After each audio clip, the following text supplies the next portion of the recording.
నమస్తే. ఇన్నాళ్ళు నన్ను సపోర్ట్ చేస్తూ, ఎంకరేజ్ చేస్తూ మీ ప్రేమని నాకు అందిస్తున్న ప్రతి ఒక్కరికి కృతజ్ఞతలు.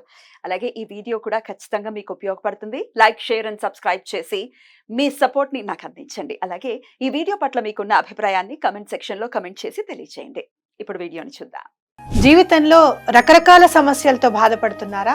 ముఖ్యంగా ఆర్థిక సమస్యలతో సతమతమవుతున్నారా? ఎన్నో పరిహారాలు చేసి అలసిపోయారా?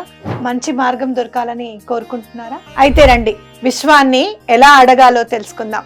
లా ఆఫ్ అట్రాక్షన్ క్లాసెస్ మీకోసం మన ఛానల్లో. వివరాల కొరకు సంప్రదించండి. నమస్తే, వెల్కమ్ టు అవర్ ఛానల్. నేను పద్మిని. ప్రస్తుతంతో పాటు ప్రముఖ ఆధ్యాత్మికవేత్త, అస్ట్రాలజర్, అలాగే లైఫ్ కోచ్ శ్రీమతి డాక్టర్ సుధా గారు మనతో పాటు ఉన్నారు. మాట్లాడదాం. సుధా గారు నమస్తే అండి. నమస్కారం పద్మిని. బాగున్నారా సుధా గారు? ఫైన్. మీరందరూ ఎలా ఉన్నారు? మేము అందరం బాగున్నాం. సెప్టెంబర్ మాసం వచ్చేస్తుంది. మీరు బోర్డు మీద రాసినట్టుగానే ఎస్, సెప్టెంబర్ భాద్రపద మాసం కూడా సెప్టెంబర్ ఇంచుమించు 4వ తారీఖు మొదలవుతుంది. ఎలా ఉండబోతోంది సెప్టెంబర్ మాసం ద్వాదశ రాశుల వాళ్ళకి? అందరూ వేచి ఉంటారు కదా దాని గురించి. యాక్చువల్ గా ఫస్ట్ ఎప్పటికైనా మన రాశి ఫలితాలు మాట్లాడుకున్నాం అంటే మనం గోచారం మాట్లాడుకోవాలి. సో ఇక్కడ ఏమేమి ప్లానెట్స్ అంటే గ్రహాలు ఉన్నాయో చూద్దాం. ఏ ఇంట్లో ఉన్నాయి, ఏమేమి రాశిలో ఉన్నాయో చూద్దాము. సో ఫస్ట్ మనం ఎప్పుడు మాట్లాడుకునేది ఏంటి, మనం గురువు గురించి మాట్లాడుకుంటాం. గురువు ఏమో మనకేమో వృషభంలో ఉన్నారు. అలాగే మనకి మార్స్ అంటే ఏంటి, మేషానికి అధిపతి, ఆయనేమో ఇక్కడికి బుధుడి ఇంట్లోకి వస్తున్నాడు అనమాట. అంటే మనకి మిథునంలో. అలాగే బుధుడు దిగుతున్నారు ఎక్కడికి, మనకి సింహానికి. ఆల్రెడీ రిట్రోగ్రేడ్ అయ్యి దిగడం అంటే సెప్టెంబర్ 4th కి 5th కి అలా దిగుతున్నారు అనమాట. తర్వాత కేతు ఏమో మనకి కన్యలోనే ఉన్నారు. అలాగే రాహు మనకి మీనంలో ఉన్నారు. శని ఏమో రిట్రోగ్రేడ్ లో మనకి కుంభంలోనే ఉన్నారు. ఇంకోటి ఏంటంటే మనకి ఇక్కడ శుక్రుడేమో మనకి ఆగస్ట్ ఎండ్ నుంచి మనకి సెప్టెంబర్ 18th వరకు ఇందులో అంటే ఏంటి కన్యలో ఉంటున్నారు. మళ్ళా ఆయనేమో తులాకి వెళ్తున్నారు సెప్టెంబర్ 18th కి. రవి ఏమో మనకి సెప్టెంబర్ 16th కి కన్యకి దిగుతున్నారు అనమాట. అలాగే బుధుడు నేను ఇందాక మాట్లాడినట్టు కిందకు వస్తున్నారు, సింహానికి వస్తున్నారు. సో ఇవి గ్రహచారాలు. మనం ఎప్పుడు అనుకున్నట్టే కొన్ని రాసులకి చాలా బాగుంటాయి, కొన్ని రాసుల వారికి మిశ్రమంగా ఉంటాయి. జనరల్ గా మనం చూసామంటే అన్ని మిశ్రమ ఫలితాలే మనం చెప్తూ ఉంటాం. ఎందుకంటే మనకి షార్ట్ టర్మ్ పీరియడ్ ఇది, అంటే 30 రోజులకి మాట్లాడుకుంటున్నాము.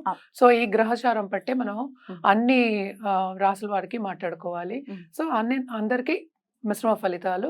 కొన్ని రాశులకి చాలా బాగుంటాయి, ఎస్పెషల్లీ వృశ్చిక రాశికి, మేష రాశికి చాలా బాగుంటుంది. ఎందుకు బాగుంటుంది అనేది కూడా ఒకసారి మనం వివరంగా తెలుసుకుందాం. అలాగే సో మంత్లీ కాబట్టి 30 రోజులకి సంబంధించి కాబట్టి కుజ, బుధ, రవి, శుక్రుల్ని బేస్ చేసుకుని మీరు ఇప్పుడు చెప్పేటటువంటి ఫలితాలు మొత్తం అన్ని చూసుకుంటాం. ఎందుకంటే అరే కేతు, రాహు కూడా చూసుకోవాలి కదా, మేజర్ గ్రహాలు. ఎప్పటికైనా గ్రహచారం అంటే ఏంటి, గోచారం చూసినప్పుడు మనం మేజర్ గ్రహాలని ఎక్కువ తీసుకుంటాం, అంటే పరిగణనకి ఎక్కువ తీసుకుంటాం. ఇవి చిన్న చిన్న అంటే ఏంటంటే తొందరగా మూవ్ అయ్యే ప్లానెట్స్ కనుక మనం కొంతవరకు చెప్పగలుగుతాం. ఏదైనా సరే వ్యక్తిగత జాతకం మీద ఆధారపడి ఉంటుంది. డెఫినెట్లీ ఏది జరిగినా 1 minute లో జరుగుతుంది, ఒక్క రోజు చాలు కదా. అదే కరెక్టే. బట్ ఏంటంటే అది లైఫ్ లాంగ్ వాళ్ళకి అది రిజల్ట్స్ అనేవి కనిపిస్తూ ఉంటాయి. కానీ అదే మంచి ఫలితాలు అయితే తప్పక అందరూ సంతోషిస్తారు. అవే ఏంటంటే కొంచెం ఏదైనా నలతో వచ్చింది, లేకపోతే మెడికల్ ఇష్యూస్ వచ్చాయి, లేకపోతే మనీ వెళ్ళిపోవడం, అలాగే సంపద పోవడం కానీ, లేకపోతే ప్రమోషన్ రాకపోవడం కానీ, లేకపోతే ఉద్యోగం పోవడం కానీ, ఉద్యోగం మార్పిడి కానీ, ఇలాంటివి జరిగినప్పుడు అందరికీ కన్సర్న్ అనేది ఎక్కువ అవుతుంది, యాంగ్జైటీ ఎక్కువ అవుతుంది. వీటన్నిటికీ మనం చెప్పేది మోస్ట్ ఇంపార్టెంట్ ఏంటంటే మనం పరిహారాలు చేయాలి, రెమెడియల్ మెషర్స్ చేయాలి. అదే తప్పక లాంగ్ టర్మ్ చేయాలి కదా. రెమెడియల్ మెషర్స్ ఇవాళ చేసి రేపు అయిపోవాలి, నువ్వు అన్నట్టు క్షణాల్లో అయిపోయే విషయాలు కాదు కదా. సో లాంగ్ టర్మ్ చేయాలి కనుక తప్పక అన్ని రాసుల వారికి ఏమి ఘోషిస్తోంది, ద్వాదశ రాసుల వాళ్ళకి ఈ నెల అంటే సెప్టెంబర్ నెల ఏం ఘోషిస్తోంది, అలాగే పరిహారాలు కూడా మాట్లాడుకుందాం. మరి రైట్, చూద్దాం. మరి ద్వాదశ రాశుల వాళ్ళకి కూడా ఈ భాద్రపద మాసం ఎలా ఉండబోతోంది ఇప్పుడు తెలుసుకుందాం. మరి మొదలు పెడదామండి. తప్పక. మరి వృశ్చిక రాశి వారికి మీరు ఆల్రెడీ స్టార్టింగ్ లోనే చెప్పారు, వృశ్చిక రాశి వాళ్ళకి చాలా బాగుంటుంది అని. That's a beautiful thing to hear అండి. ఎందుకంటే చాలా డిసప్పాయింటెడ్ గా ఉంటూ ఉంటారు ఎప్పుడు వృశ్చిక రాశి వాళ్ళు. మా రాసింతే, మా జీవితాలు మారవు. డెఫినెట్ గా లేదు, వ్యక్తిగత జాతకం మీద ఆధారపడి ఉంటుంది. మన ప్రైమ్ మినిస్టర్ కూడా అదే వృశ్చిక రాశి వాళ్ళే. సో అలా ఏం ఉండదు, అన్ని రాశులు మంచి రాశులే. ఎలా ఉంటుంది సెప్టెంబర్ మాసం ప్రత్యేకించి వృశ్చిక రాశి వారు? వృశ్చిక రాశి వాళ్ళకి చాలా బాగుంటుంది ఈ నెల. ఆల్రెడీ నేను చెప్పిన విషయం అది. ఎందుకు అనేది మోస్ట్ ఇంపార్టెంట్. మనకి 7th ఏమో గురువు సంచారం జరుగుతోంది. అలాగే 6th లార్డ్ ఏమో మనకి 8th లో పడ్డాడు. అది కూడా ఒక మంచి యోగమే యాక్చువల్గాను.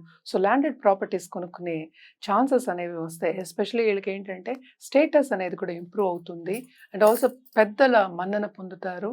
అలాగే మనం చూసాము అంటే మన బాసెస్ కానీ సూపర్ బాసెస్ కానీ తప్పక ఏంటంటే వీళ్ళని రికమెండ్ చేయడం కానీ, అలాగే ప్రమోషన్ వచ్చే ఛాన్సెస్ కానీ, సూచనలు నేను చెప్పేది ఇంక్రిమెంట్ వచ్చే సూచనలు కూడా బాగా కనిపిస్తున్నాయి అన్నమాట.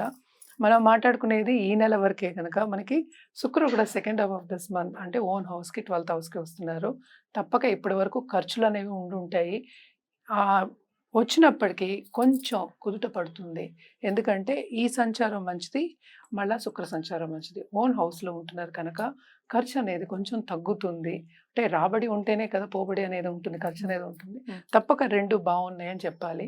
అలాగే వీళ్ళు ఏంటంటే కొత్తగా హాబీస్ కానీ, పై చదువులకు కానీ చేయడం అనేది తప్పక చేస్తారు. ఎస్పెషల్లీ ఆడవాళ్ళు అనుకోవచ్చు, అలాగే అందరూ అనుకోవచ్చు ఈ రాశిలో ఉన్నవాళ్ళు. ఎందుకంటే శని ఏమో 4వ ఇంట్లో ఉన్నారు, ఓన్ హౌస్. అలాగే రిట్రోగ్రేడ్ కనుక మనకి 3rd హౌస్ చూస్తున్నారు కనుక వీళ్ళు తోబుట్టువులతోటి తప్పక ఆనందంగా ఉంటారు. ఎప్పుడైనా వాళ్ళకి రిలేషన్షిప్ చెడిపోయినా లేకపోతే మాటలు లేకపోయినా తప్పక కలిసే ఛాన్సెస్ అనేవి ఎక్కువ కనిపిస్తున్నాయి. బాగుంటుందని చెప్పుకోవాలి. అంటే ఏంటి మనకి 2nd and 5th లార్డ్ ఏమో మనకి 7th లో ఉన్నాడు. సో తప్పక దాంపత్య జీవిత అనుకూలత అని చెప్పుకోవాలన్నమాట. ఎందుకంటే గురు అనుగ్రహం ఉంటే, బ్లెస్సింగ్ ఉంటే అన్నీ ఉన్నట్టే. దాంపత్య జీవితం అంటే మనం మాట్లాడేది ఏంటంటే ఇంటర్పర్సనల్ రిలేషన్షిప్. ఆల్రెడీ నేను తోబుట్టువులతో బాగుంటుంది, ఎక్స్టెండెడ్ ఫ్యామిలీతో బాగుంటుంది అని చెప్తున్నాను. సో దాంపత్య జీవితంలో అనుకూలం ఉంటేనే అవన్నీ జరుగుతాయి కనుక తప్పక అనుకూల పరిస్థితి అనేది ఉంటుంది. అలాగే కొత్తగా పెళ్లి కావాలి అనుకునే వాళ్ళందరికీ పెళ్లి కుదిరే ఛాన్సెస్ ఉన్నాయి. ఇప్పుడు వచ్చేవి మనకి వస్తున్నాయి కదా ముహూర్తాలు ఉన్నాయి కనుక తప్పక పెళ్లి కుదిరే ఛాన్సెస్, వాళ్ళకి తగిన వాళ్ళు అనుకున్న ఏమనుకుంటున్నారో అలాంటి పార్ట్నర్ వచ్చే ఛాన్సెస్ చాలా ఎక్కువ కనిపిస్తున్నాయి. ఎందుకంటే గురువు అనుగ్రహం ఉంది తప్పక. సో ఇదేంటంటే మనం ప్రయత్నిస్తే తప్పక అయ్యే ఒక పని అన్నమాట. బాగుంటుంది అని చెప్పుకోవాలి. అలాగే ఖరీదైన వస్తువులు ఇచ్చిపుచ్చుకోవడం, కొనుక్కోవడం అనేది ఈ నెలలో తప్పక జరుగుతుంది. అంటే ఏంటి బంగారం కూడా కొనుక్కోవచ్చు అని. అంటే పసిడి కొను మనం అంతే కదా గురువు పసిడికి చెప్పుకుంటూ ఉంటాం. సో బంగారం కొనే ఛాన్సెస్ కూడా ఉన్నాయి. అంటే షాపింగ్ చేసి ఎంజాయ్ చేసే ఛాన్సెస్ ఎక్కువ కనిపిస్తున్నాయి అని చెప్పాలన్నమాట. ఎస్పెషలీ లేడీస్కి అందరికీ కావాలి మంచి ఆభరణాలు వేసుకోవడం అనేది ఆన్మాయితీ కనుక తప్పక బాగుంటుంది అని చెప్పుకోవాలి. 2nd half of this month నేను చెప్పినట్టు కొంచెం ఖర్చుల దగ్గర బ్యాలెన్స్ అవుతుంది.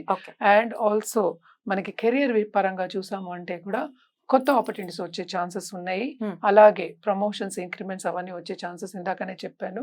మన అనుకున్న దానికన్నా ఎక్కువ వచ్చే ఛాన్సెస్ ఉన్నాయి కదా తప్పక బాగుంటుందనే చెప్పుకోవాలి. అలాగే పిల్లలకు కూడా ఫారిన్ వెళ్ళే ఛాన్సెస్, ఎస్పెషల్లీ ఈ రాశిలో ఉన్న వాళ్ళకి. అంటే 5th రాహు మనకి తప్పక టచ్ అనేది వస్తుంది. ఎస్పెషల్లీ పిల్లల పరంగా ఫారిన్ ట్రావెల్ వెళ్ళడం అనేది కనిపిస్తోంది అనమాట. పరిహారాల విషయానికి వస్తే తప్పక శని గ్రహానికి మనం చేయాలి. ఇంకోటి ఏంటమ్మా మన కుజుడికి మనకి ఏంటంటే ఈ పొజిషన్ ఏమో మనకి 6th అయ్యాడు. అలాగే ఈ రాశికి అధిపతి కూడా అయ్యాడు. ఇది కూడా కొంచెం మంచి పొజిషనే, నాట్ వెరీ బ్యాడ్ అని చెప్పుకోకర్లేదు. సో ప్రాపర్టీస్ కొనే విషయం అని చెప్పాం కనుక సో తప్పక కుజుడికి ఎస్పెషలీ మనం ఏంటంటే సుబ్రహ్మణ్య స్వామికి చెప్పుకుంటూ ఉంటాం. మంగళవారం తప్పక చేసుకుంటే అలాగ కుటుంబంలో అనుకూల పరిస్థితి ఇంకా ఎక్కువ అవుతుంది, పాజిటివిటీ అనేది ఎక్కువ అవుతుంది.